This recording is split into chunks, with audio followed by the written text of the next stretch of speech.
आदर्श विद्यालय पर सबसे अच्छा निबंध कैसे लिखें, चलिए आपको बताते हैं। इसके लिए सबसे पहले रूपरेखा लिखेंगे। रूपरेखा में प्रस्तावना, आदर्श विद्यालय का अर्थ, अनुशासन और वातावरण, योग्य शिक्षक, सुविधाओं की उपलब्धता, सामाजिक और नैतिक मूल्य तथा उपसंहार।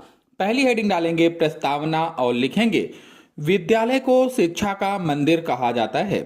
शिक्षा हमारे जीवन का आधार है और विद्यालय वह मंदिर है जहां हमें यह शिक्षा प्राप्त होती है।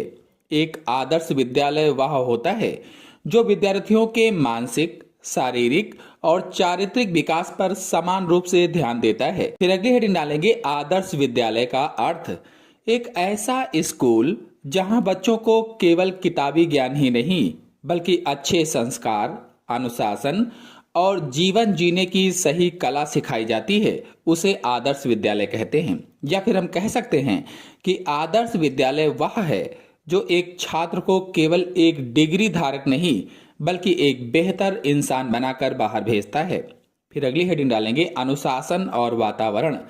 आदर्श विद्यालय की सबसे बड़ी विशेषता उसका अनुशासित वातावरण है। यहाँ शिक्षक और विद्यार्थी दोनों ही समय के पाबंद होते हैं। विद्यालय का वातावरण शांत, स्वच्छ और हरा भरा होता है जो पढ़ाई के लिए एक सकारात्मक ऊर्जा प्रदान करता है। अगली हेडिंग डालेंगे, योग्य शिक्षक। किसी भी विद्यालय की पहचान उसके शिक्षकों से होती है। एक आदर्श विद्यालय में शिक्षक केवल पढ़ाते ही नहीं हैं बल्कि वे मार्गदर्शक और मित्र की भूमिका निभाते हैं। वे छात्रों की जिज्ञासाओं को शांत करते हैं और उनमें कठिन परिश्रम एवं ईमानदारी जैसे गुण विकसित करते हैं। फिर अगली हेडिंग डालेंगे, सुविधाओं की उपलब्धता। एक आदर्श विद्यालय में आधुनिक शिक्षा के लिए आवश्यक संसाधन होते हैं। इसमें एक समृद्ध पुस्तकालय, आधुनिक विज्ञान प्रयोगशाला, कंप्यूटर कक्ष और खेलने के लिए बड़ा मैदान होता है।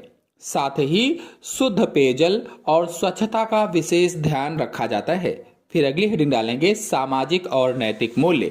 आदर्श विद्यालय में हमें बड़ों का सम्मान करना, सत्य बोलना और आपस में मिलजुल कर रहना सिखाया जाता है। आदर्श विद्यालय में सभी धर्मों और वर्गों के विद्यार्थियों के साथ समान व्यवहार किया जाता है। विद्यालय हमें एक अच्छा इंसान बनने की प्रेरणा देता है। फिर अंतिम हेडिंग डालेंगे, उपसंहार और लिखेंगे, अंत में हम कह सकते हैं कि एक आदर्श विद्यालय देश के भविष्य का निर्माण करता है। एक आदर्श विद्यालय न केवल मुझे शिक्षा देता है बल्कि एक जिम्मेदार नागरिक भी बनाता है। इसी के साथ आप सभी लोगों को धन्यवाद।